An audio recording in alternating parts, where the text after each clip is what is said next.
रसायन विज्ञान। इसमें हम लोग मैटर के बारे में डिस्कस करेंगे, उसके प्रॉपर्टीज़ के बारे में डिस्कस करेंगे, ठीक है। तो पूरे अच्छे से इसमें कवर अप करेंगे। तो केमिस्ट्री में देखो आप, फर्स्ट हमारा चैप्टर है मैटर। मैटर मीन्स होता है आपका पदार्थ। सबको पता है केमिस्ट्री जो है रसायन विज्ञान क्या है, एक साइंस का पार्ट है, एक विज्ञान का पार्ट है, जिसमें हम लोग केमिकल सब्सटेंसेस मीन्स रसायनिक जो भी चीज़ें हैं, जो भी वस्तु हैं, उनके बारे में पढ़ते हैं, उसके प्रॉपर्टीज़ के बारे में पढ़ते हैं, ठीक है, कि उनकी क्या क्या जो है वो गुण हैं, प्रॉपर्टीज़ क्या क्या है, उसके बारे में हम लोग डिस्कस करते हैं इसमें मैटर में, पदार्थ में, ठीक है। तो मैटर में सबसे पहले देखो पदार्थ जो है एक्चुअल में मैटर किस चीज़ से मिलकर बना होता है। तो कल भी हम आपको बताया था कि matter is composed of 5 elements according to the 18th century, means according to the Maharshi Kanad in 18th century। उन्होंने दिया था, महर्षि कानड ने कॉन्सेप्ट दिया था मैटर का।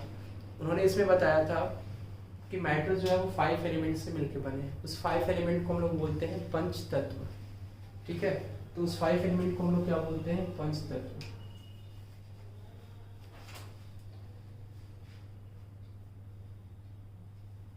पंच तत्व, और पंच तत्व में क्या क्या होते हैं, air water fire sky and earth, ठीक है। ये तो याद होंगे आपको। तो देखो पंच तत्व में आपके air water sky fire and earth होते हैं। तो आपको पता है हिंदी में भी एयर मीन्स हवा, ठीक है। तो आप लिख लो, लिखते चलो साथ साथ में भी, air water earth sky and fire. तो ये 5 एलिमेंट से, ये 5 तत्व से क्या मिलके बना हुआ है, मैटर मीन्स पदार्थ।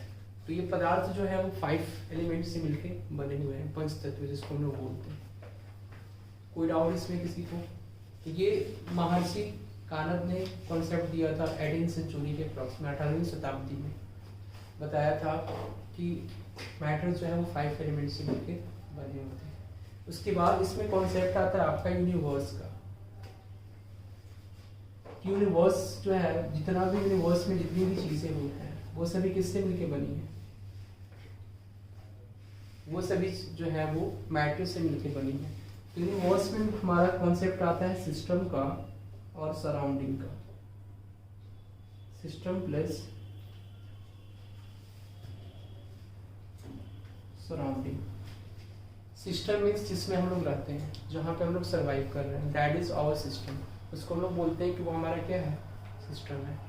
अगर सराउंडिंग की बात करें तो हमारे अलावा जो चीज़ें हैं वो सभी क्या है, सराउंडिंग है। जिस एरिया में हम लोग रहते हैं, हम लोग कहाँ रहते हैं, अर्थ पे रहते हैं। तो अर्थ हमारे लिए सिस्टम हो गया। अगर सब लोगों की बात करें तो if you talk about all the person who are living in this earth on this earth, ठीक है। तो इस केस में क्या बोलेंगे कि जो भी आदमी, जो भी इंसान, जो भी पर्सन इस अर्थ पे रह रहा है वो क्या है एक्चुअल में, वो एक सिस्टम में है। मीन्स हम लोग जो एक सिस्टम में कॉन्स्टिट्यूट हैं, प्लस हमारा जो हमारे अलावा, अर्थ के अलावा जो चीज़ें हैं वो क्या है, सराउंडिंग है। अगर हम पूरे अर्थ को एक सिस्टम मान रहे हैं तो उसके अलावा जो चीज़ें होंगी, जो भी प्लेनेट हैं, जो भी स्टार्स हैं, वो सभी क्या है, सराउंडिंग की चीज़ें हैं। तो that constitutes both system and surroundings will make universe, ठीक है। तो वो यूनिवर्स बनाता है फिर, ठीक है। तो ये आपका हो गया यूनिवर्स का कॉन्सेप्ट। इसमें आगे हम लोग देखेंगे एनर्जी। अब पंच तत्व में मैटर जो है, मैटर में क्या होता है, मैटर हमें एनर्जी भी प्रोवाइड करता है। मतलब एनर्जी भी इसमें कहीं ना कहीं इनबिल्ट रहता है। Energy is what, you know about energy, ऊर्जा जिसको हिंदी में बोलते हैं। तो ऊर्जा जो होता है वो हमें क्या करता है, वो हमें किसी भी चीज़ के लिए एबल बनाता है। मीन्स वो हमें कैपेसिटी प्रोवाइड करता है। मीन्स हमें क्षमता देता है किसी भी चीज़ को करने के लिए, सोचने के लिए। तो एनर्जी इज गुड। एक तरह से क्या है, हमारा जो भी हमारे बॉडी में या किसी भी पर्सन के पास जो एनर्जी है, या किसी भी हर एक चीज़ में कहीं ना कहीं ऊर्जा सीमित है। मतलब ऊर्जा जो है निहित है, उसमें प्रेजेंट है, ठीक है, उपस्थित है। और उस ऊर्जा का यूज जो है वो वेरियस एक्टिविटीज़ में, अगर इंसान की बात करें, लिविंग बीइंग्स की बात करें जो जीवित है, तो वो क्या करता है, उसका यूज़ करता है। या नॉन लिविंग बीइंग्स क्या है, मैटर से मिलके बने हुए। तो कहीं ना कहीं उसमें भी कुछ ना कुछ ऐसी एनर्जी होगी, कोई फोर्स ऑफ अट्रैक्शन होगा जिससे उन सबके पार्टिकल्स क्या है, एक दूसरे के साथ जुड़े हुए हैं। जैसे किसी भी सॉलिड ऑब्जेक्ट की बात करें, ये आपका ऊर्जा का कॉन्सेप्ट हुआ। तो एनर्जी क्या एक्चुअल में, एनर्जी एक तरह का कॉन्सेप्ट है, means concept in the sense कि वो जो भी पर्सन्स हैं, जो भी आदमी हैं, सब में प्रेजेंट होता है और उन्हें वर्क या उनकी एक्टिविटीज़ जो हैं डेली लाइफ की वो करने में मदद करता है एनर्जी। हम आपको बताया था law of conservation of energy पिछले क्लासेस में। Law of conservation of energy says that energy, ऊर्जा को ना ही हम क्रिएट कर सकते हैं और न ही उसको डिस्ट्रॉय कर सकते हैं, मतलब ऊर्जा को हम बना नहीं सकते, ठीक है, और न ही उसको डिस्ट्रॉय कर सकते हैं, ख़त्म कर सकते हैं। वो ट्रांसफॉर्म होता है एक फॉर्म से अदर फॉर्म में। जब आप कोई एक्टिविटी कर रहे हो तो अपनी ऊर्जा को क्या कर रहे हो, रूपांतरित कर रहे हो, ट्रांसफॉर्म कर रहे हो एक फॉर्म से दूसरे फॉर्म में। आप अपनी एनर्जी को लगा रहे हो उस कामों में, ठीक है। तो ये आपका हो गया, एनर्जी को हम लोग ट्रांसफॉर्म कर रहे हैं एक फॉर्म से दूसरे फॉर्म में। इसके बाद इसमें आता है कि मैटर्स में कौन कौन सी चीज़ें आती हैं। मैटर में देखोगे आप, मैटर में दो इसके स्टेट्स होते हैं। एक होता है आपका, दो क्लासिफिकेशन है, इसका वर्गीकरण दो तरीके से किया जाता है पदार्थ का। पदार्थ जो है दो चीज़ों से मिलकर बना हुआ है, एक उसमें भौतिक चीज़ें भी हैं और दूसरी रासायनिक चीज़ें हैं प्रेजेंट, ठीक है। तो इसके फिजिकल प्रॉपर्टीज़ के बारे में देखेंगे, फिजिकल प्रॉपर्टीज़ या फिजिकल क्लासिफिकेशन। फिजिकल क्लासिफिकेशन ये आपका है फिजिकल क्लासिफिकेशन मैटर का, पदार्थ का। दूसरा आपका होगा केमिकल क्लासिफिकेशन, मीन्स ये आपका हो गया फिजिकल क्लासिफिकेशन मीन्स भौतिक वर्गीकरण, और दूसरा आपका हुआ केमिकल क्लासिफिकेशन मीन्स रासायनिक वर्गीकरण, जिसको हिंदी में हम लोग बोलते हैं। तो फिजिकल क्लासिफिकेशन मीन्स अब फिजिकल स्टेट से रिलेटेड है ये, एक्चुअल में किससे रिलेटेड है ये, फिजिकल स्टेट से। तो किसी भी ऑब्जेक्ट के फिजिकल स्टेट से रिलेटेड है, मीन्स उसकी भौतिक अवस्था से। भौतिक अवस्था, तो भौतिक अवस्था में कौन सी चीजें आती हैं पता है आपको? फिजिकल जिस वर्गीकरण है, क्लासिफिकेशन, इसमें आपका आता है सॉलिड, लिक्विड एंड गैस। इसमें आपका आता है solid, liquid and gas. Chemical classification की अगर हम बात करें, फिर talk about the chemical classification, तो जब भी मैटर का क्लासिफिकेशन करते हैं और वो भी केमिकल हम लोग, तो इसमें देखते हैं प्योर सब्सटेंस और मिक्सचर आते हैं। इसमें आता है प्योर सब्सटेंस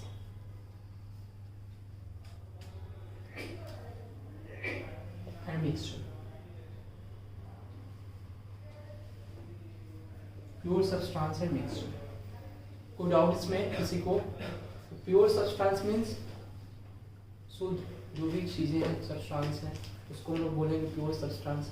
तो हम लोग जैसे बोलते हैं कि जो भी प्योर चीज़ है, जैसे मिल्क बोलते हैं कि प्योर मिल्क, तो ये मिल्क प्योर सब्सटेंस नहीं होता, उसका कुछ अलग जो है वो क्राइटेरिया है प्योर सब्सटेंस, ऐसा मत सोचिएगा। मिक्सचर में भी अलग चीज़ें, तो मिक्सचर में प्योर सब्सटेंस के हम लोग इसके बारे में पढ़ेंगे और सॉलिड लिक्विड गैस के बारे में पढ़ेंगे। अब इसमें दो स्टेट और होते हैं, अगर फिजिकल स्टेट में देखें तो दो स्टेट कौन से होते हैं? प्लाज्मा स्टेट भी होता है, प्लाज्मा स्टेट, और दूसरा होता है नेक्स्ट आपका होता है Bose Einstein condensate. Einstein condensate इसको हिंदी में बोलते हैं प्लाज्मा अवस्था, और Bose Einstein condensate means Bose Einstein संघनन, ठीक है। तो ये आपका होता है बोस आइंस्टाइन संघनन, तो इसका ये फिजिकल स्टेट हुआ, this is called the physical state of the matter. अब इसमें देखो प्योर सब्सटेंस में भी टाइप होते हैं, तो इसको आप लिख लीजिए। उसके बाद प्योर सब्सटेंस, ये सभी इसके भी टाइप्स हम अभी बता देंगे, उसके पहले हम फिजिकल क्लासिफिकेशन के ऊपर डिस्कशन करते हैं, उसके बाद आगे हम नेक्स्ट चलेंगे केमिकल क्लासिफिकेशन के ऊपर। ये तो राइट डाउन ऑल दिस। लोग देखेंगे आगे फिर सॉलिड के बारे में। सॉलिड में देखेंगे कि what is in the case of solid. Solid को हिंदी में हम लोग क्या बोलते हैं? ठोस। सॉलिड का liquid as well as gas.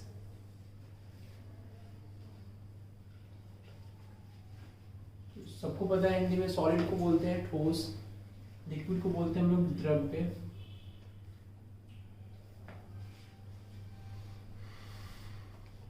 And gas.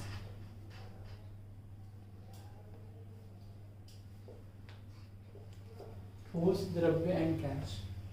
अब इसमें प्रॉपर्टीज वन बाय वन हम लोग डिस्कस करेंगे। कोई भी वस्तु ठोस कब कही जाती है, सॉलिड कब कही जाएगी? कैसे हम जानते हैं कि कोई भी वस्तु जो है वो ठोस है? जब उसका आकार निश्चित होगा, मीन्स डेफिनेट शेप होगा। It means that we can say that कि डेफिनेट शेप होगा, साइज होगा,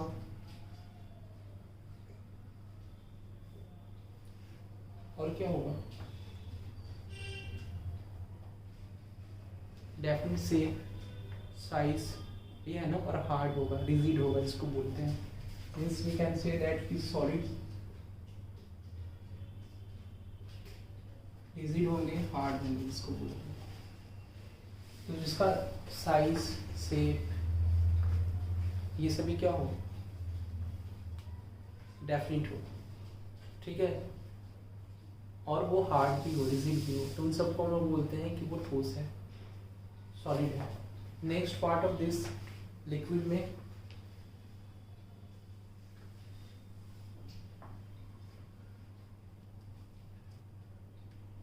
वॉल्यूम की अगर हम बात करें इसमें ठोस में, तो वॉल्यूम कैसा होगा?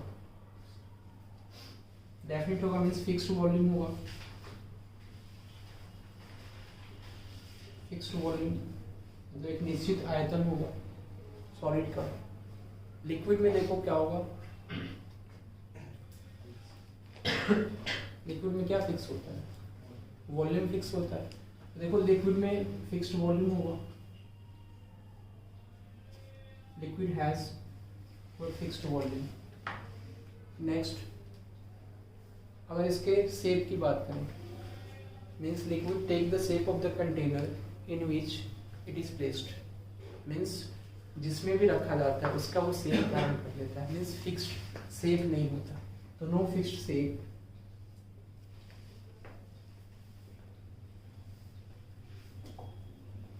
तो this is all about the liquid, ठीक है, means it take the shape of the container in which it is placed, जिसमें इसको रखा जाता है उसी का आकार जो है वो धारण कर लेता है। ये आपका द्रव्य के केस में हो गया। गैस के केस में अगर हम बात करें तो गैस में क्या होता है? गैस में फिक्स्ड शेप भी नहीं होता और फिक्स्ड वॉल्यूम भी नहीं होता। Volume is related to what? Length, breadth and height. ये तो होता है, length into breadth into height is called volume of anything.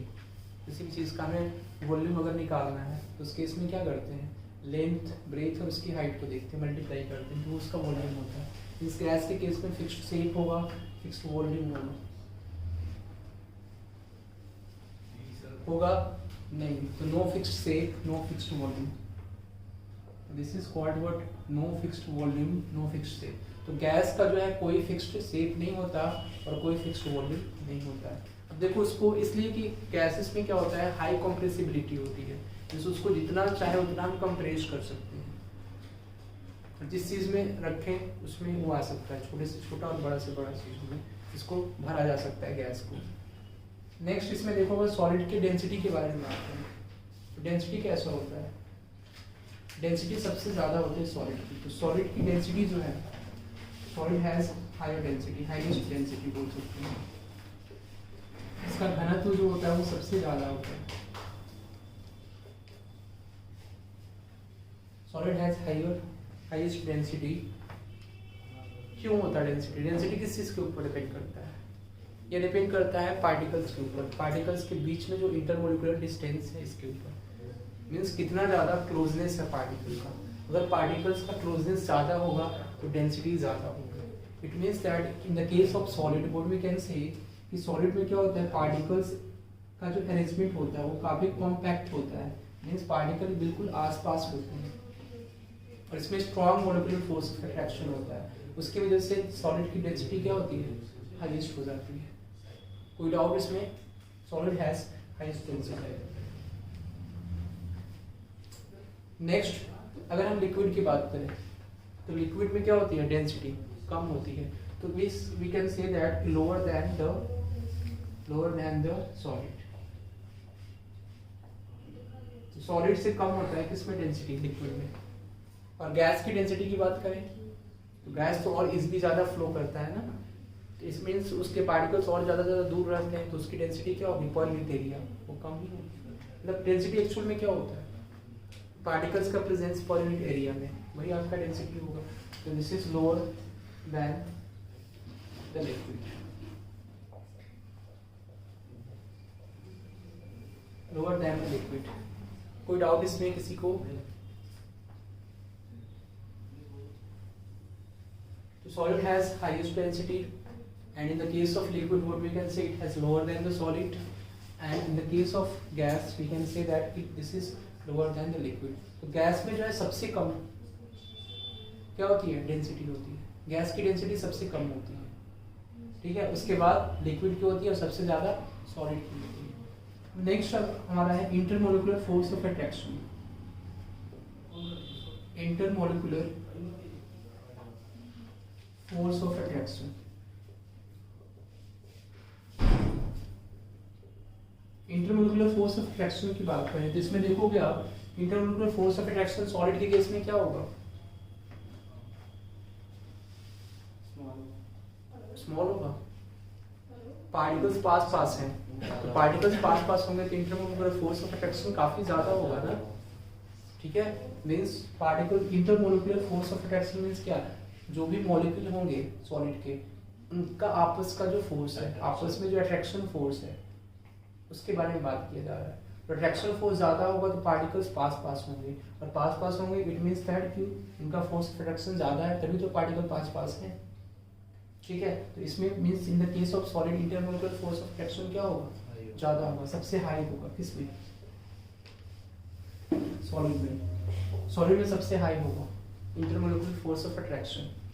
Next liquid के केस में अगर हम देखें, लिक्विड के केस में क्या होगा, intermolecular force of attraction less than the solid,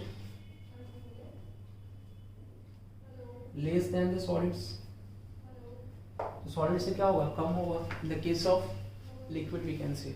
and in the case of gas, gas के अगर केस में बात करें तो less than what, less than liquid. तो अगर हम गैस के फॉर्म में बात करें तो it is what, less than liquid. तो लिक्विड में जो होगा वो सॉलिड से कम होगा इंटरमोलिकुलर फोर्स ऑफ अट्रैक्शन, उसी तरह से गैस में भी intermolecular force of attraction less than liquid होगा। कोई डाउट इसमें किसी को? नेक्स्ट इंटरन्यूक्लियर डिस्टेंस मींस इनके अणुओं के बीच में, मींस इनके मॉलिक्यूल्स के बीच में जो डिस्टेंस होगा, अब फोर्स ऑफ अट्रैक्शन ज़्यादा है तो पार्टिकल्स पास पास होंगे तो डिस्टेंस क्या होगा, कम हो जाएगा। तो इंटरन्यूक्लियर डिस्टेंस क्या होगा, internuclear distance,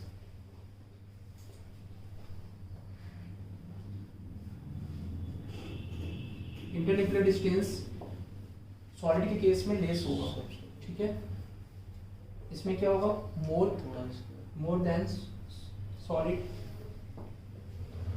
and more than liquid in the case of this. Liquid के केस में बोले तो मोर देन लिक्विड हो जाएगा। कोई डाउट इसमें?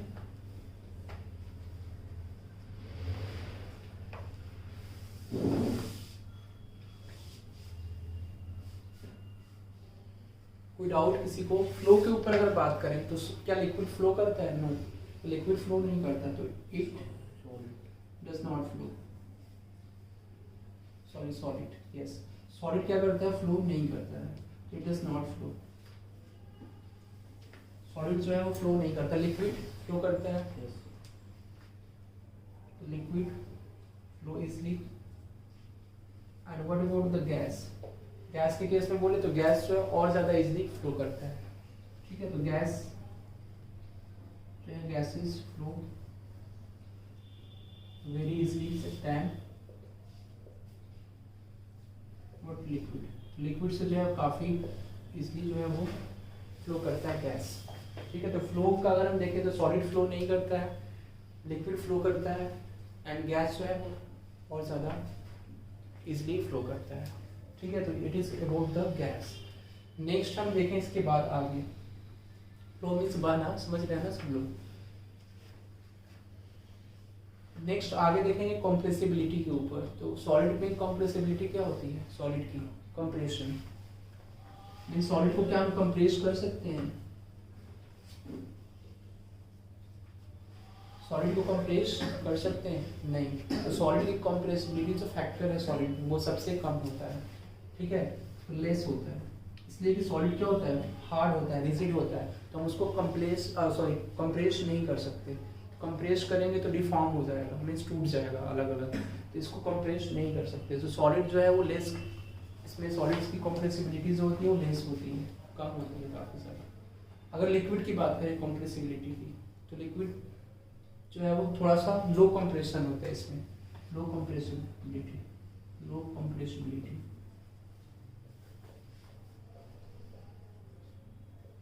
If you talk about gas, तो गैस की कंप्रेसिबिलिटी सबसे ज़्यादा होती है। ठीक है, तो गैस की हाईएस्ट कंप्रेसिबिलिटी होती है, higher than the liquid.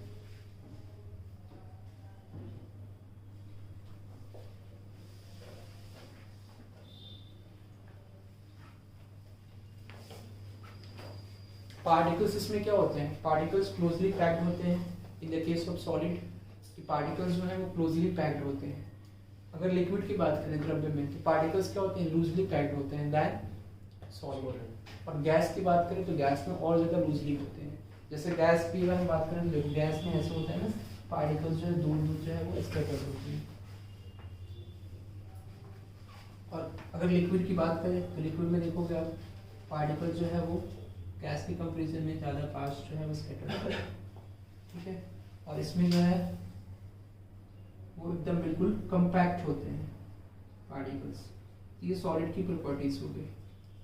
Boiling point की बात करें, बॉइलिंग और मेल्टिंग पॉइंट की, तो सॉलिड की बॉइलिंग पॉइंट मेल्टिंग पॉइंट क्या होती है? अब चूंकि पार्टिकल्स काफ़ी पास होते हैं तो उसकी मेल्टिंग पॉइंट बॉइलिंग पॉइंट सबसे ज़्यादा होती है। सॉलिड की मेल्टिंग पॉइंट बॉइलिंग पॉइंट सबसे ज़्यादा होगी, इसको बोलते हैं क्वथनांक। समझते हैं ना, मेल्टिंग पॉइंट और बॉइलिंग पॉइंट, गलनांक जिसको बोलते हैं हम लोग। तो देखो, मेल्टिंग को बोलते हैं गलनांक और हिंदी में बॉइलिंग को बोलते हैं क्वथनांक। तो melting point and boiling point तो सबसे ज़्यादा किसकी होती है? ठोस की, सॉलिड की। सॉलिड की मेल्टिंग पॉइंट सबसे ज़्यादा होती है। उसके बाद किसकी होती है? लिक्विड की। उसके बाद गैस की। समझ में आया आपको कि सॉलिड में क्या होता है, लिक्विड में क्या होता है, गैस में क्या होता है? तो राइट डाउन ऑल दिस। उसके बाद हम लोग नेक्स्ट पार्ट में पढ़ेंगे प्लाज्मा स्टेट के बारे में और बोस-आइंस्टाइन कॉन्डेंसेट के बारे में पढ़ेंगे। ठीक है, देखो जैसे हमने सॉलिड, लिक्विड और गैस के बारे में पढ़ा, तो हमको पता है कि सॉलिड में कौन कौन से सब्सटेंस हुए, जैसे टेबल हो गया, चेयर हो गया, ये सभी सॉलिड्स में आएंगे। लिक्विड में कौन से आएंगे? वाटर, ऑयल वगैरह हो गया, या वाटर हो गया, तेल या वाटर, पानी, ये सभी लिक्विड कहे जाते हैं। गैस में गैसेस कौन कौन से होंगे? Hydrogen gas, nitrogen gas. जो डोमेस्टिक पर्पस पे यूज करते हैं वो कौन सा गैस होता है? एलपीजी। ठीक है, लिक्विफाइड पेट्रोलियम गैस। और कौन सा गैस होता है? CNG, compressed natural gas. तो ये सभी गैस हैं। ठीक है, तो ये आप देखोगे प्लाज्मा स्टेट कौन सा स्टेट होता है किसी भी पार्टिकल्स का, उसको हम लोग समझेंगे कि प्लाज्मा स्टेट में क्या होता है। तो पार्टिकल्स देखो, काइनेटिक एनर्जी की बात करेंगे यहाँ पे प्लाज्मा स्टेट में। काइनेटिक एनर्जी एक्चुअल में वो होता है, इसको बोलते हैं हिंदी में गतीय ऊर्जा। पार्टिकल्स के मोशन से रिलेटेड है।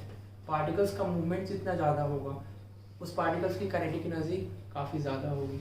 अगर सॉलिड की बात करें तो सॉलिड में काइनेटिक एनर्जी क्या होती है? सबसे कम होती है। उसके पार्टिकल्स की काइनेटिक एनर्जी सबसे कम होती है सॉलिड में, इसलिए कि मूवमेंट नहीं होता पार्टिकल्स का। लिक्विड में उससे ज़्यादा होती है, तो गैसेस काइनेटिक एनर्जी ज़्यादा होती है liquid as well as solid से, दोनों से। ठीक है, तो प्लाज्मा स्टेट में क्या करते हैं एक्चुअल में कि प्लाज्मा स्टेट में जो पार्टिकल्स होते हैं उनकी काइनेटिक एनर्जी गैस से भी ज़्यादा होती है। मीन्स जो भी जो है पार्टिकल्स गैस से भी ज़्यादा काइनेटिक एनर्जी रखते हैं वो प्लाज्मा स्टेट में होते हैं। एक्चुअल में बात करें सर कौन से ऐसे पार्टिकल होंगे जो प्लाज्मा स्टेट में होते हैं? जैसे बल्ब आपने देखा होगा, तो इलेक्ट्रिक बल्ब जो होता है, फ्लोरोसेंट बल्ब जो आते हैं नियॉन के, और ये सभी फ्लोरोसेंट बल्ब होते हैं, तो उसमें क्या होता है? आर्गन, नियॉन गैसेस भरी जाती हैं। तो जब भी हम इलेक्ट्रिसिटी पास करते हैं उसमें इस तरह के बल्ब होते हैं आपके, इलेक्ट्रिसिटी जब उसमें पास करेंगे, टंगस्टन आपका यूज़ किया जाता है as a filament in bulb. Fluorescent जो बल्ब है, आजकल तो एलईडी भी आ रहे हैं, बहुत सारे बल्ब आ रहे हैं, लेकिन टंगस्टन वाली बल्ब की बात करें तो उसमें आर्गन गैस होती है या नियॉन गैस। तो ये सभी इनर्ट गैसेस बोली जाती हैं। इनर्ट गैसेस मीन्स असक्रिय गैस, ये सक्रिय नहीं होती, इनएक्टिव गैस होती है, ठीक है। तो जैसे इलेक्ट्रिसिटी पास करते हैं, इसमें विद्युत पास करते हैं, तो क्या होता है कि ये सभी गैसेस जो है आयोनाइज्ड हो जाती है। ये सभी गैस जो है वो आयोनाइज्ड होती है, मीन्स इसकी जो गैस के पार्टिकल्स होते हैं वो आयोनाइज्ड हो जाते हैं, वो भी आयंस के फॉर्म में टूट जाते हैं, ठीक है। जैसे इसमें आर्गन गैस भरी हुई है तो ये किसमें होगा, Ag+ और Ag- के फॉर्म में टूट जाएगा। तो इसमें पार्टिकल्स आयोनाइज्ड हो जाते हैं, और आयोनाइज्ड होते हैं तो इनकी काइनेटिक एनर्जी बहुत ज़्यादा हो जाती है, काफ़ी ज़्यादा होती है, और ये काफ़ी रैंडम मूवमेंट करते हैं। इसमें रैंडम मूवमेंट करते हैं, और रैंडम मूवमेंट करने की वजह से ये बार बार टंगस्टन से कोलाइड करते हैं, और कोलाइड करने से टंगस्टन में क्या होता है, फिर लाइट स्पार्कलिंग होती है, लाइट जो है जनरेट होता है, ठीक है। तो ये आपका हो जाता है, तो इसकी वजह से जो है बल्ब ग्लो करता है। तो ये आपका मेन प्रोसीजर है। तो इस केस में जब गैस, जो इनर्ट गैस है, जो असक्रिय गैस है, वो क्या होते हैं, उसके पार्टिकल्स आयोनाइज्ड फॉर्म में होते हैं, और जब वो आयोनाइज्ड फॉर्म में होते हैं तो वो प्लाज्मा स्टेट में होते हैं। उनके पास they have much more kinetic energy than the gases. Normal gas की अगर हम बात करें तो मॉलिक्यूल्स जो होंगे उनके, जो आयोनाइज्ड गैसेस हैं, उनके मॉलिक्यूल्स क्या होते हैं, प्लाज्मा स्टेट में, तो उनकी काइनेटिक एनर्जी काफ़ी ज़्यादा हाई होती है, और कोलिजन की वजह से वो टंगस्टन फिलामेंट से क्या करते हैं, कोलाइड करते हैं, और उसकी वजह से बल्ब ग्लो करता है, स्पार्किंग होती है उसमें, और बल्ब ग्लो करता है। और वो जब बहुत ज़्यादा उनकी काइनेटिक एनर्जी होगी तो वो हीट प्रोड्यूस करते हैं। इसीलिए जो देखा होगा आपने कि बल्ब जो होते हैं, वो बल्ब का जो अपर पार्ट होता है, ग्लास, उसको आप टच करेंगे तो काफ़ी ज़्यादा हॉट होता है, due to the molecules of the ionized gases which are in the state of plasma and they have much more kinetic energy than light, ठीक है। तो उनके पास क्या होती है, much more kinetic energy, बहुत ज़्यादा kinetic energy होती है। कोई डाउट इसमें किसी को? तो ये इस तरह के जो है प्लाज्मा स्टेट के मॉलिक्यूल्स कहे जाते हैं। प्लाज्मा स्टेट में क्या होता है, वैसे मॉलिक्यूल्स जिनकी काइनेटिक एनर्जी काफ़ी ज़्यादा होती है, गैसेस से भी ज़्यादा होती है, और वो मॉलिक्यूल्स मीन्स आयोनाइज्ड होते हैं। जब आर्गन या इनरिएक्टिव गैस इसको बोलते हैं, जो अनरिएक्टिव गैस है, जो असक्रिय गैस है, उसके पार्टिकल्स आयोनाइज्ड हो जाते हैं, तब ऐसा होता है। कोई डाउट इसमें? तब जाके आपका बल्ब जो है वो ग्लो करता है इस तरह से। किसी को कोई डाउट इसमें? नेक्स्ट है आपका बोस-आइंस्टाइन कंडेंसेट। नेक्स्ट है बोस-आइंस्टाइन कंडेंसेट, इसको बोलते हैं बोस-आइंस्टाइन संघनन। कोई डाउट इसमें किसी को? प्लाज्मा स्टेट में बोस-आइंस्टाइन कंडेंसेट क्या होता है? इसमें बोलते हैं कि लिक्विड जो है वो सुपर कोल्ड स्टेट में हो जाता है, ठीक है। मीन्स लिक्विड की एनर्जी जो है वो काफ़ी कम हो जाती है जब उसको हम क्या करते हैं, ठंडा करते हैं, ठीक है। तो उसको जब हम ठंडा करते हैं तो काफ़ी कम जो है उसकी एनर्जी हो जाती है, सॉलिड से भी कम हो जाती है, ठीक है। जैसे जिसकी काइनेटिक एनर्जी सॉलिड से भी कम हो जाएगी, मीन्स जो भी सॉलिड के पार्टिकल्स हैं, सपोज ऐसा होगा जो मिलके और एक जो है वो सुपर एटम बना ले, ठीक है। तो उस स्टेट में क्या होगा, उस स्टेट में मॉलिक्यूल्स या पार्टिकल्स क्या होंगे, बोस-आइंस्टाइन कंडेंसेट में होंगे।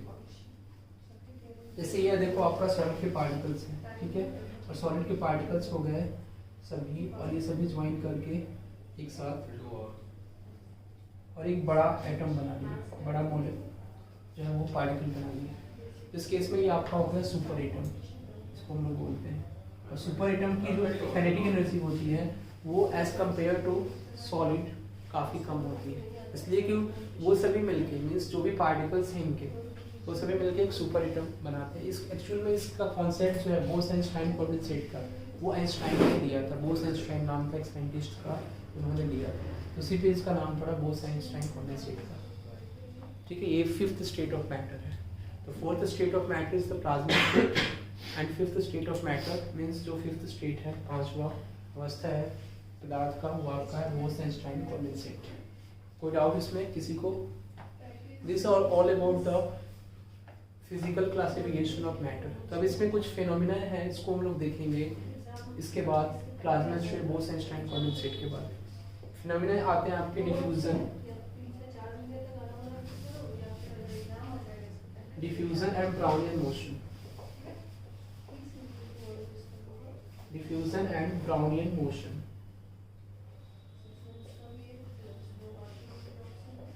डिफ्यूजन एक्चुअल में क्या होता है? What is diffusion?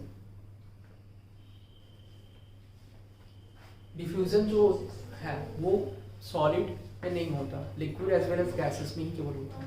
Means it happens only in what liquid as well as gases, not in the solid. Diffusion में एक्चुअल में मॉलिक्यूल्स का मूवमेंट जो होता है हायर कॉन्सेंट्रेशन से लोअर कॉन्सेंट्रेशन की तरफ होता है in the case of diffusion. If you talk about this, higher concentration से लोअर कॉन्सेंट्रेशन की तरफ होता है। जैसे when you sprinkle any perfume, ठीक है, जब भी आप स्प्रिंकल करते हो परफ्यूम किसी भी रूम में, तो जिस एरिया में आप क्या कर रहे हो, स्प्रिंकल कर रहे हो परफ्यूम को, तो वो एरिया क्या होगा? हायर कॉन्सेंट्रेशन का होगा, इसलिए कि स्मेल जो है उस एरिया में काफ़ी ज़्यादा होगी। वो स्मेल धीरे धीरे पूरे रूम में फैल जाएगी। तो कैसे फैलता है? मॉलिक्यूल्स के बीच में क्या होता है? एयर मॉलिक्यूल्स के बीच में डिफ्यूजन होता है। मीन्स वो स्मेल जो है वो धीरे धीरे बढ़ते जाता है, ट्रांसफर होते जाता है, ठीक है, मॉलिक्यूल्स टू मॉलिक्यूल्स। तो that process would be known as diffusion. तो उस मूवमेंट को बोलते हैं हम लोग, जब पार्टिकल्स का मूवमेंट कहाँ से हायर कॉन्सेंट्रेशन से लोअर कॉन्सेंट्रेशन की तरफ होता है, उस प्रोसेस को हम लोग बोलते हैं डिफ्यूजन। ठीक है, आप लिख भी सकते हो the movement of particles from higher concentration to the lower concentration is known as diffusion. तो उसको हम लोग बोलते हैं डिफ्यूजन। कोई डाउट इसमें? तो इसमें आप एग्जाम्पल में लिख सकते हो कि जब भी हम कोई भी परफ्यूम को या स्प्रे को स्प्रिंकल करते हैं तो उस केस में उसकी जो स्मेल होती है वो धीरे धीरे स्कैटर होते जाते हैं, धीरे धीरे फैलते जाते हैं, ठीक है, from particles to particle. Air में जो है एयर से फैलती जाती है, दूर तक जाती है उसकी स्मेल धीरे धीरे। तो this process is known as diffusion. तो इस प्रोसेस से होता है, डिफ्यूजन से होता है। तो क्वेश्चन आपको ऐसे आता है कि डिफ्यूजन प्रोसेस किस में होता है? तो ये केवल लिक्विड और गैसेस में होता है, और लिक्विड और गैसेस को एक साथ मिला के हम लोग बोलते हैं fluid. You know about this? Solid में डिफ्यूजन नहीं होता। कोई डाउट इसमें किसी को? Okay, next part of this की Brownian motion. Brownian motion actual में क्या होता है? जिगजैग मूवमेंट होता है पार्टिकल्स का। जैसे पार्टिकल जो इस तरह का मूवमेंट कर रहे हैं, this movement is called Brownian motion. जैसे फॉर एग्जांपल आप कोई भी चीज वाटर में डिप करते हो जो काफ़ी लाइट होता है वेट में, मीन्स काफ़ी हल्का चीज़ जो है, अगर हम क्या करेंगे वाटर में या कहीं पे डिप करेंगे तो उस केस में वो क्या करता है? मूवमेंट होता है उसका, जिगजैग। आपने देखा होगा, वो मोशन को हम लोग बोलते हैं ब्राउनियन मोशन। ये कॉन्सेप्ट जो है वो न्यूटन ने भी दिया था, एज वेल एज फैराडे ने भी दिया था ब्राउनियन मोशन के कॉन्सेप्ट को। तो देखो ब्राउनियन मोशन में एक्चुअली उन्होंने क्या किया था, आइंस्टाइन ने भी दिया था, आइंस्टाइन भी की भी थ्योरी से रिलेटेड है थोड़ी सी। जब वो पोलन ग्रेन्स को, पोलन ग्रेन समझते हैं आप? जैसे आपने देखा होगा मस्टर्ड होता है, मस्टर्ड के ऊपर के जो फ्लावर्स होते हैं छोटे छोटे जो है उसके सीड्स होते हैं पोलन ग्रेन्स के फॉर्म में। उसको जब आप वाटर में डिप करते हो तो वो ऐसे जिगजैग मूवमेंट उनका होता है, वो वाटर में जिगजैग मूवमेंट करते हैं। तो उस मोशन को बोलते हैं zigzag movement of the particles, ठीक है, which are in motion. In the case of water या लिक्विड बोल सकते हैं, लिक्विड में जब उसको डाल दें तो ब्राउनियन मोशन। ऐसा मोशन जो है इलेक्ट्रॉन्स का भी होता है। इलेक्ट्रॉन्स का एक्चुअली इलेक्ट्रिसिटी से भी रिलेटेड था, विद्युत से। इलेक्ट्रॉन्स की अगर हम बात करें तो इलेक्ट्रॉन्स का जैसे वायर में क्या होता है, इलेक्ट्रॉन्स का भी इस तरह से मोशन होता है, जिगजैग मोशन, ठीक है। ये मोशन को हम लोग बोलते हैं ब्राउनियन मोशन। किसी को डाउट? तो इसमें लिख लो the zigzag movement of particles, the zigzag movement of particles during its motion is called the zigzag movement of particles during its motion is called Brownian motion. It's called Brownian motion. उस तरह के motion को हम लोग बोलते हैं Brownian motion. कोई doubt इसमें? अच्छा, इसमें प्लाज्मा स्टेट का लिख लिए ना, plasma state both and shine, plasma state में भी लिख लो आप। देखो when electricity is passed through fluorescent bulb, fluorescent के स्पेलिंग आप लिखना FLUORESCENT, fluorescent bulb, then the particles of gases,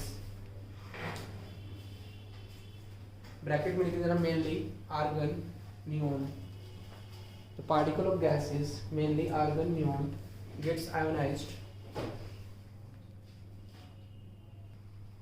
for example CO2 को हम सॉलिड बनाते हैं, जैसे गैस होता है ना, गैस CO2 हमारा एक्चुअल में क्या है, गैस फॉर्म में है। तो ये CO2 को हम कंप्रेस करते हैं काफ़ी ज़्यादा, ठीक है, और कंप्रेस करने के बाद ये बनता है आपका सॉलिड CO2, और सॉलिड CO2 को हम लोग बोलते हैं, क्या बोलते हैं, dry ice. You know about this, इसको बोलते हैं ड्राई आइस। तो कंप्रेस करके भी हम सॉलिड बना सकते हैं गैसेस को। तो वो सबके कैरेक्टरिस्टिक्स के ऊपर डिपेंड करता है, सबके अलग अलग फीचर्स होते हैं, सबको नहीं बना सकते। वैसे आप कहोगे आप N2 गैस को जो है वो बना सकते हैं, हाँ N2 गैस को लिक्विड कभी कभी उसमें ऐड कर देते हैं तो वो बन जाता है, लिक्विड नाइट्रोजन बोलते हैं ये सब चीज़ें। लेकिन CO2 को हम कंप्रेस करके सॉलिड CO2 बनाते हैं, ठीक है, कंप्रेस करके भी एक मिनिमम जो प्रेशर पे, कुछ प्रेशर होता है उस पर हम कंप्रेस करके और उसको ड्राई आइस में सॉलिड CO2 बनाते हैं, उसको बोलते हैं सॉलिड कार्बन डाइऑक्साइड। कोई डाउट इसमें किसी को? तो नेक्स्ट पार्ट इसके बारे में पढ़ेंगे ब्राउनिंग मोशन के बाद मेल्टिंग पॉइंट, बॉइलिंग पॉइंट के बारे में। सॉलिड के टाइप्स भी देख लेते हैं, जैसे सॉलिड के भी टाइप्स होते हैं, कभी कभी क्वेश्चन से आता है सॉलिड के टाइप्स के ऊपर। तो सॉलिड के भी 2 टाइप्स होते हैं, ठोस के। सॉलिड्स के 2 टाइप्स होते हैं, कौन कौन से? एक होता है आपका क्रिस्टलाइन सॉलिड, क्रिस्टलाइन सॉलिड जिसको बोलते हैं क्रिस्टलीय ठोस, ठीक है, क्रिस्टलाइन सॉलिड। दूसरा होता है अमॉर्फस, AMORPHUS, अमॉर्फस सॉलिड। 2 तरह के सॉलिड होते हैं, एक होता है क्रिस्टलाइन सॉलिड और दूसरा होता है अमॉर्फस सॉलिड। क्रिस्टलाइन सॉलिड में क्या होता है, जो पार्टिकल्स के अरेंजमेंट होते हैं वो बिल्कुल फिक्स्ड होते हैं, फिक्स्ड और डेफिनिट अरेंजमेंट होते हैं।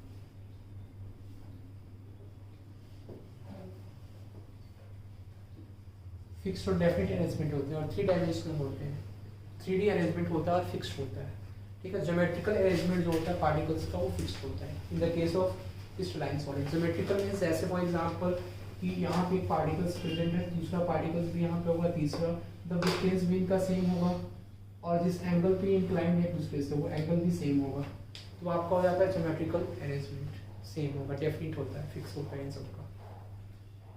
कोई डाउट इसमें?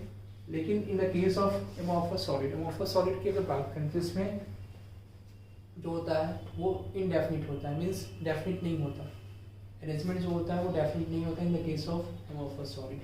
तो पार्टिकल्स जो है कहीं कहीं जो है ज्योमेट्रिकल अरेंजमेंट इनका सेम नहीं होता, पार्टिकल्स कहीं कहीं लोकेटेड होते हैं, जैसे ये एक पार्टिकल्स यहाँ पे होंगे उनका एंगल भी डिफरेंट होता है पार्टिकल्स के अरेंजमेंट का। तो इस तरह के सॉलिड को हम लोग बोलेंगे अमॉर्फस सॉलिड। कोई डाउट इसमें? टाल्कम पाउडर होता है वो किस में आएगा? कौन सा? टाल्कम पाउडर होता है और ये इसमें आएगा अमॉर्फस सॉलिड में आपका, जैसे ग्लास वगैरह के पार्टिकल्स हो गए, वैसे पार्टिकल्स कोयला उसको बोलते हैं, एग्जाम्पल में आप बोल सकते हो कोयला, ऐसे सॉलिड हैं, ये सभी अमॉर्फस सॉलिड में आएंगे। क्रिस्टलाइन सॉलिड में आपका आएगा जैसे कॉपर सल्फेट, हम लोग बोलते हैं कॉपर सल्फेट है, जो भी फिनिश जो भी कंपाउंड हम लेते हैं वो सभी कॉपर सल्फेट या आप सोडियम क्लोराइड भी बोल सकते हो, ये सभी क्रिस्टलाइन सॉलिड में आएंगे। इनके पार्टिकल्स का अरेंजमेंट क्या होता है, डेफिनिट होता है, फिक्स होता है, फिक्स 3D अरेंजमेंट हो, ज्योमेट्रिकल अरेंजमेंट फिक्स होता है, तो वो सभी क्रिस्टलाइन सॉलिड में हो गया। अमॉर्फस सॉलिड में जिनका फिक्स नहीं होता, तो कोयला हो गया, फिर बाकी और भी चीज़ें हैं बहुत सारे जो है, नहीं होता, ग्लास भी आ जाता है इसमें, रबड़ भी आ जाता है। रबड़ आप उधर देखोगे, रबड़ का क्या होता है, स्ट्रेच होता है, उसको वो भी अमॉर्फस सॉलिड में ही आता है, वो क्रिस्टलाइन सॉलिड में नहीं आता है, ठीक है। मतलब जो क्रिस्टल्स फॉर्म में होते हैं मेनली वो आपके क्या होंगे, क्रिस्टलाइन सॉलिड में होंगे, ऐसे भी समझ सकते हो आप। उनका 3D अरेंजमेंट जो होगा वो डेफिनिट होता है, तो क्रिस्टलाइन सॉलिड बोलते हैं अमॉर्फस सॉलिड। इसमें नेक्स्ट पार्ट आता है आपका सॉलिड के बाद, लिक्विड में जो हैपनिंग्स होते हैं उसको हम लोग देखेंगे। तो लिक्विड में आपका मेनली जो होता है 2 हैपनिंग्स होती हैं। पहला आपका होता है सरफेस टेंशन, सरफेस टेंशन की बात करते हैं इसमें, सरफेस टेंशन इन लिक्विड। इसमें बायोंट फोर्स का भी आता है एग्जाम्पल। बायोंट फोर्स में आप देखते हो, बायोंट फोर्स को क्या बोलते हैं, उत्प्लावन बल हिंदी में। बायोंट फोर्स एक्चुअल में क्या होता है, जैसे कोई भी ऑब्जेक्ट को सरफेस टेंशन इन लिक्विड में देखें तो देखो कोई भी ऑब्जेक्ट को वाटर के सरफेस पे रखते हैं, वाटर के सरफेस पे रखते हैं तो जितना ऑब्जेक्ट का वेट होता है उतना ही फोर्स जो है वो वाटर इसके बदले में लगाता है, किसके ऊपर, इस ऑब्जेक्ट के ऊपर। तो तो अपोजिट फोर्स जो वाटर एक्सर्ट करता है किसके ऊपर, ऑब्जेक्ट के ऊपर, उस फोर्स को हम लोग बोलते हैं बायोट फोर्स, उत्प्लावन बल। समझ में आया सबको? कोई डाउट इसमें किसी को भी? तो ये आपका होता है बायोट फोर्स। तो सरफेस टेंशन क्या होता है वो हम लोग समझते हैं। जैसे जब भी कोई पार्टिकल्स को या कोई ऑब्जेक्ट को on the surface of water हम लोग रखते हैं, तो एक्चुअल में वाटर के जो मॉलिक्यूल्स होते हैं किस तरह से अरेंज होते हैं। देखो आप, OH2 हमारा वाटर का क्या होता है, मोलिकुलर फॉर्मूला होता है, ठीक है। H2O होता है, सब लोग जानते हैं, H2O इज वाटर। इस तरह से अरेंजमेंट होता है इनका।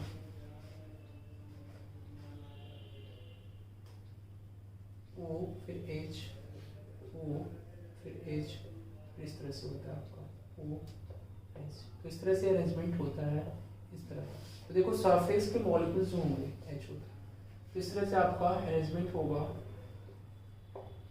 वाटर मॉलिक्यूल्स का। तब अब इनमें क्या है, बॉन्डिंग है। कौन सी बॉन्डिंग होती है, हाइड्रोजन बॉन्डिंग होती है। अभी देखो ये जो बॉन्डिंग है, अब इसके ऊपर जब हम कोई भी ऑब्जेक्ट रखते हैं on the surface of water, तो ये अपना वेट एक्सर्ट करेगा। तो वेट जब एक्सर्ट करता है वाटर के ऊपर, तो उस केस में जो इनके बॉन्ड होते हैं वो धीरे धीरे क्या होते हैं, कमजोर पड़ने लगते हैं। मतलब टेंशनल फोर्स लगाते हैं। वाटर भी क्या करेगा, ये टेंशनल, इसके ऊपर क्या होता है, फोर्स लगता है। उस फोर्स को हम लोग बोलते हैं टेंशनल फोर्स।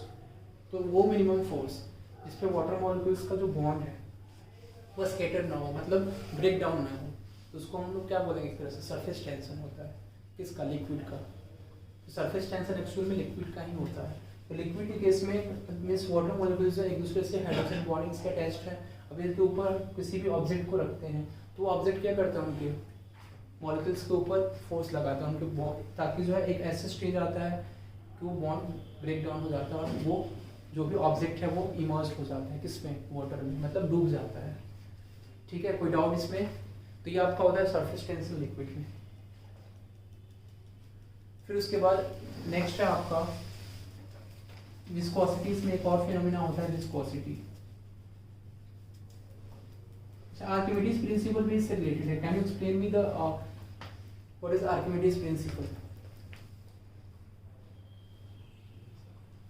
आर्किमिडीज प्रिंसिपल बस यही बोलता है कि जैसे कोई भी ऑब्जेक्ट को हम इमर्ज करते हैं वाटर में, पार्शियली या होली, मतलब या तो हल्का सा इमर्ज करें या पूरा इमर्ज करेंगे वाटर में। उस केस में जितना वेट होता है ना ऑब्जेक्ट का, उतना ही वाटर जो है वो डिस्प्लेस होता है उस एरिया से, उस जगह से। ठीक है, यही आपका है आर्किमिडीज प्रिंसिपल, और कुछ नहीं है। तो जितना ऑब्जेक्ट का वेट होगा, जितना वो इमर्ज हुआ है, उतना ही वेट जो है वो वाटर का डिस्प्लेस होगा। मीन्स वाटर भी उतना ही बाय वेट डिस्प्लेस होगा जितना उस ऑब्जेक्ट का वेट है जो इमर्ज हुआ है वाटर में। बस यही कॉन्सेप्ट है आपका आर्किमिडीज प्रिंसिपल का। कोई डाउट इसमें? This is known as Archimedes principle, इसको हम लोग बोलते हैं। तो आप लोग पढ़े भी होंगे क्लास 8 में, 9th में था, इसमें पढ़ना आर्किमिडीज प्रिंसिपल वगैरह। तो इससे रिलेटेड क्वेश्चन बस आते हैं, कभी प्रिंसिपल नहीं पूछा जाता, क्वेश्चन पूछे जाते हैं इससे रिलेटेड। विस्कोसिटी में क्या बोलेंगे? If you talk about viscosity in the liquid, in the case of liquid, viscosity actual में इंटरनल फोर्स होता है। जैसे लिक्विड होते हैं तो लिक्विड लेयर बाय लेयर क्या करते हैं, ट्रैवल करते हैं। तो लिक्विड जो है वो लेयर बाय लेयर ट्रैवल करते हैं। अब देखो ये लिक्विड के हर एक लेयर में क्या होता है, फ्रिक्शनल फोर्स होता है। फ्रिक्शनल फोर्स आप समझते हैं, फ्रिक्शनल फोर्स क्या करता है, उसको बोलते हैं हम लोग कि वो अपोज करता है मोशन को। फ्रिक्शनल फोर्स अपोज करता है मोशन को, मतलब जो भी मोशन हो रहा है, रिलेटिव मोशन, उसको वो अपोज कर रहा है फ्रिक्शनल फोर्स, जो घर्षण का बल जिसको बोलते हैं, घर्षण बल। तो ये फ्रिक्शनल फोर्स इनके लेयर के बीच में होता है। जब भी दो लेयर होते हैं लिक्विड के और वो एक तरह से फ्लो हो रहा है लिक्विड, तो उस केस में उनमें क्या लगता है, फ्रिक्शनल फोर्स लगता है। ठीक है, तो ये विस्कोसिटी एक्चुअल में क्या होता है, इंटरनल फ्रिक्शन होता है between the layers of the liquid. तो ये आपका मान लो A है और ये B है। ठीक है, तो इस तरह से B अगर आगे बढ़ रहा है तो ये भी क्या करेगा, इसको आगे की तरफ फ्रिक्शनल फोर्स लगाता है, तो नीचे का भी लेयर आगे की तरफ बढ़ेगा। लेकिन इसका जो मोमेंट होगा ये काफी फास्टर होगा B का केस से, इसलिए कि नीचे है इसके, और इसमें फ्रिक्शनल फोर्स कम लगेगा। फ्रिक्शनल फोर्स लगेगा तो वो विस्कोसिटी बोलते हैं उसको। तो viscosity of the liquid, liquid की विस्कोसिटी। कोई doubt? Next third number point होता है इसमें वेपर प्रेशर, और ये आपका सेकंड होगा फिनोमिना। थर्ड होता है आपका इसमें वेपर प्रेशर।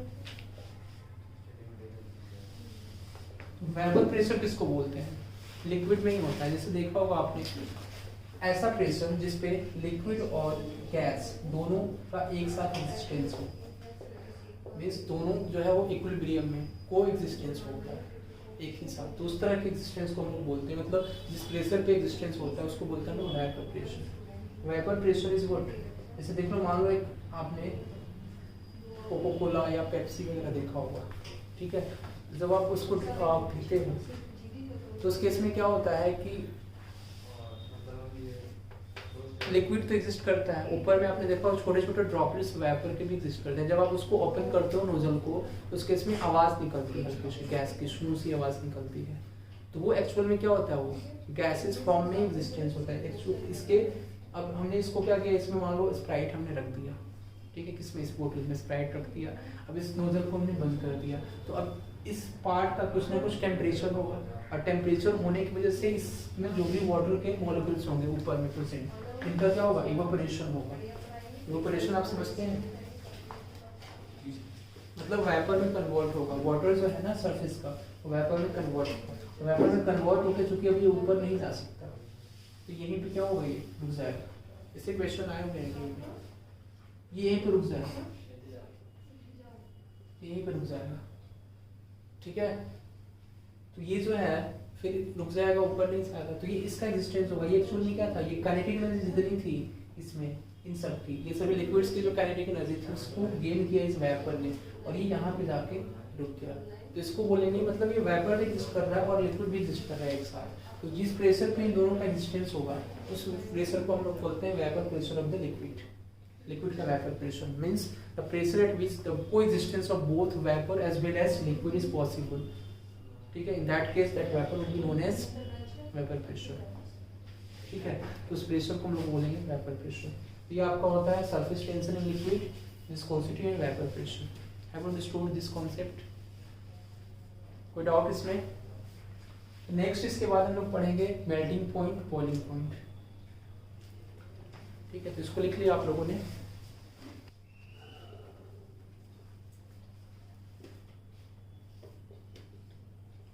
मेल्टिंग पॉइंट, ठीक है, तो मेल्टिंग पॉइंट में क्या होता है देखो, तो वो मिनिमम टेम्परेचर जिसपे कोई भी सॉलिड स्टार्ट करता है मेल्टिंग, तो मेल्टिंग किसका होता है, सॉलिड का, तो कोई भी सॉलिड ऑब्जेक्ट, ठीक है, सॉलिड ऑब्जेक्ट क्या करता है, स्टार्ट, तो this temperature, the minimum temperature at which the solid starts melting is called melting point of the given solid, ठीक है, तो वो होता है आपका मेल्टिंग पॉइंट गिवन सॉलिड का, मीन्स वो ऐसा टेम्परेचर। तो एक्चुअल में हम क्या करते हैं, सॉलिड के मॉलिक्यूल्स यहाँ पे हो गए, इसको हम लोग क्या करते हैं, हीट देते हैं, तभी तो ये मेल्ट होगा, तो हीट देंगे तो क्या होता है, इनमें हीट देंगे तो इसके मॉलिक्यूल्स की काइनेटिक एनर्जी इंक्रीज होगी, और मॉलिक्यूल्स की जब काइनेटिक एनर्जी इंक्रीज होगी तो ये क्या करेंगे, वाइब्रेट करेंगे, इनमें ऑसिलेशंस होगा, मीन्स जो सॉलिड के मॉलिक्यूल्स हैं वो ऑसिलेट होंगे, वाइब्रेट करेंगे अपनी मेन पोजीशन के अराउंड, ठीक है, तो इसमें क्या करेंगे, जब भी हम हीट देंगे तो सॉलिड के पास, मॉलिक्यूल्स के पास काइनेटिक एनर्जी होगी, काइनेटिक एनर्जी दे रहे हैं ना actually in the form of heat energy को हम लोग दे रहे हैं, तो ये इनको काइनेटिक एनर्जी रिसीव कर रहे हैं, और काइनेटिक एनर्जी जब रिसीव करेंगे तो ये वाइब्रेट करेंगे, ठीक है, और ज़्यादा हीट देंगे, और ज़्यादा हीट देंगे, तो ये एक ऐसा स्टेज आएगा कि मॉलिक्यूल्स की इतनी ज़्यादा काइनेटिक एनर्जी हो जाएगी कि अपने मेन पोजीशन के अराउंड फिर ऑसिलेट नहीं करेंगे, वो उससे दूर चले जाएंगे, तो उस केस में ये क्या होगा, इसका स्टेट चेंज हो जाएगा, सॉलिड से लिक्विड में हो जाएगा, ठीक है, तो सॉलिड से लिक्विड में हो जाएगा ये। इस तरह से बोलेंगे कि सॉलिड जो है, जब भी हम हीट करते हैं सॉलिड को तो उसके पार्टिकल्स क्या होते हैं, पार्टिकल्स की काइनेटिक एनर्जी बढ़ती है, और काइनेटिक एनर्जी जब बढ़ेगी तो पार्टिकल्स ऑसिलेट करेंगे तो कैसा स्टेज आएगा जिसमें वो लिक्विड में कन्वर्ट हो जाएगा, तो वो मिनिमम टेम्परेचर, जिस मिनिमम टेम्परेचर पे क्या होता है, सॉलिड जो है वो लिक्विड में कन्वर्ट हो जाता है, उस टेम्परेचर को बोलते हैं हम लोग melting point of the given solid, ठीक है, जो भी सॉलिड का मेल्टिंग पॉइंट होता है। कोई डाउट इसमें? अब देखो नेक्स्ट इसमें होता है लेटेंट हीट का कॉन्सेप्ट। तो लेटेंट हीट एक्चुअल में फ्यूजन भी बोलते हैं, लेटेंट हीट टू टाइप्स के होते हैं, लेटेंट हीट ऑफ फ्यूजन और लेटेंट हीट ऑफ वेपराइजेशन। तो फ्यूजन में क्या होता है, लेटेंट हीट ऑफ फ्यूजन की अगर हम बात करें, बता सकते हैं आप लोग, लेटेंट हीट ऑफ फ्यूजन, तो जैसे देखो काइनेटिक एनर्जी सॉलिड को दिए, तो सॉलिड को ये हीट एनर्जी दे रहे हैं, तो ये एनर्जी के फॉर्म में, तो हम हीट जो दे रहे हैं, the amount of heat energy, ये पूरा जब स्टार्टिंग में हीट दिए तब से लेके और लास्ट तक जितना भी अमाउंट होगा हीट एनर्जी का जो हमने इस मॉलिक्यूल्स को दिया, किसके सॉलिड के मॉलिक्यूल्स को दिया, वो सभी का अमाउंट टोटल सम वो क्या होगा आपका लेटेंट हीट ऑफ फ्यूजन हो जाएगा। तो इसमें हम लोग देखते हैं latent heat of fusion.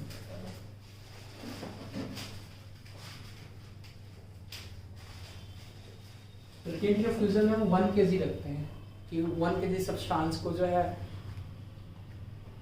Solid से लिक्विड में चेंज करने के लिए जितनी हीट एनर्जी रिक्वायर्ड होती है उसको हम लोग बोलते हैं कि वो लेटेंट हीट ऑफ फ्यूजन होता है उस सॉलिड का। ठीक है, तो 1 kg ऑफ सब्सटेंस हम लोग ऐसा स्टैंडर्ड वैल्यू लेते हैं कि 1 kg of substance solid substance को लिक्विड में कन्वर्ट करने के लिए जितनी हीट एनर्जी की जरूरत होती है उस हीट एनर्जी को हम लोग बोलते हैं लेटेंट हीट ऑफ फ्यूजन। ठीक है, कोई डाउट इसमें? काफ़ी ईजी है ये पार्ट, आप समझ सकते हैं इसमें। तो मेल्टिंग पॉइंट ये हुआ, तो मेल्टिंग पॉइंट करने पे क्या होता है, कोई भी सॉलिड लिक्विड में कन्वर्ट होता है। तो यहाँ पे फेज ट्रांसफॉर्मेशन हो रहा है, मीन्स एक फेज से जो है वो दूसरे फेज में चेंज हो रहा है ऑब्जेक्ट। ठीक है, यहाँ पे नेक्स्ट देखोगे उसके बाद मेल्टिंग पॉइंट के बाद दूसरा होता है सब्लिमेशन प्रोसेस। सब्लिमेशन तो मेल्टिंग किसमें होता है, हमेशा जो भी सॉलिड्स होते हैं उनमें मेल्टिंग होता है। तो सब्लिमेशन में क्या होता है, सब्लिमेशन प्रोसेस कोई भी ऑब्जेक्ट जो है, जैसे हम यहाँ पे कोई भी ऑब्जेक्ट सॉलिड ऑब्जेक्ट को गर्म करते हैं तो लिक्विड में कन्वर्ट होता है, फिर गैस में कन्वर्ट होगा। बहुत सारे ऐसे सॉलिड सब्सटेंस होते हैं, लेकिन कुछ सब्सटेंस ऐसे होते हैं जो डायरेक्टली हीट करने के बाद सॉलिड से किस में कन्वर्ट हो जाते हैं, गैस में। तो जो सब्सटेंस सॉलिड से डायरेक्टली गैस में कन्वर्ट हो जाएंगे बिना लिक्विड स्टेट में चेंज हुए, वो सभी सब्सटेंस क्या होंगे, मतलब कहेंगे कि वो सभी सब्सटेंस सब्लिमेशन प्रोसेस को परफॉर्म कर रहे हैं, सब्लिमेशन प्रोसेस कर रहे हैं। मीन्स कि वो सॉलिड से कोई भी सब्सटेंस डायरेक्टली किस में कन्वर्ट हो रहा है, गैस में, without changing into its liquid state. तो लिक्विड स्टेट में बिना चेंज हुए वो सॉलिड से किस में डायरेक्ट कन्वर्ट हो रहा है, गैस में। तो इस प्रोसेस को बोलते हैं सब्लिमेशन। इसमें एग्जांपल्स जो है काफ़ी इंपॉर्टेंट होते हैं, क्वेश्चन आपके एग्जांपल से आते हैं कि कौन से जो है वो सब्सटेंस सब्लिमेशन प्रोसेस करते हैं, कौन से सब्सटेंस होते हैं इसमें एग्जांपल में। हाँ, कौन सा, जिंक सल्फेट, कहाँ पढ़ा आपने जिंक सल्फेट? जिंक सल्फेट नहीं होगा, कॉपर सल्फेट होगा। हाँ, वो camphor, yes, camphor is the right. Camphor जो है आपका ये करता है, और हाँ naphthalene balls, yes, naphthalene balls ये आपके सब्लिमेशन प्रोसेस करते हैं। इसलिए देखो आप नेफ्थलीन बॉल्स एक्चुअल में क्या करते हैं, जो भी क्लोथ्स में इंसेक्ट्स होते हैं उसको किल करने के लिए करते हैं, क्लोथ्स में इंसेक्ट न लगे, क्लोथ को चाहे डिस्ट्रॉय न करें, इसलिए जो नेफ्थलीन बॉल्स करते हैं। तो आप देखोगे after a period of time कि वो नेफ्थलीन बॉल्स डिसअपीयर हो जाते हैं, तो उनका डायरेक्ट जो है वो एयर के साथ रिएक्शन होता है, तो मीन्स वो सॉलिड से डायरेक्टली वेपर में कन्वर्ट हो जाते हैं, वो फिर लिक्विड स्टेट में कन्वर्ट नहीं होते। तो नेफ्थलीन बॉल्स होते हैं, छोटे छोटे वाइट फॉर्म में वो आती हैं, गोली के फॉर्म में होती हैं नेफ्थलीन बॉल्स। ठीक है, कैम्फर का पूल आप जानती हैं। और क्या एग्जाम्पल हो सकता है, solid CO2, yes, dry ice, solid CO2 भी इसका एग्जाम्पल है सब्लिमेशन का, सॉलिड CO2, इसको बोलते हैं लोग ड्राई आइस। तो ड्राई आइस भी डायरेक्टली जो है वो सब्लिमेशन, मतलब उसको क्या करेंगे हम, हीट कर देंगे तो वो कन्वर्ट हो जाएगा CO2 गैस में, वो फिर लिक्विड में चेंज नहीं होता। और क्या होता है, एंथ्रासीन, और एग्जाम्पल होगा इसका एंथ्रासीन, ये भी एक सब्सटेंस होता है जो सब्लिमेशन करता है और डायरेक्टली जो है वो सॉलिड से वेपर में कन्वर्ट हो जाता है। ठीक है, तो इस सब्लिमेशन के में सब्लिमेशन में फेज ट्रांसफॉर्मेशन होता है किसी भी ऑब्जेक्ट का सॉलिड से डायरेक्टली गैस में बिना लिक्विड में चेंज हुए। नेक्स्ट इसके बाद हम लोग देखते हैं मेल्टिंग पॉइंट, आप लोगों को समझ में आ गया। बॉइलिंग पॉइंट क्या होता है,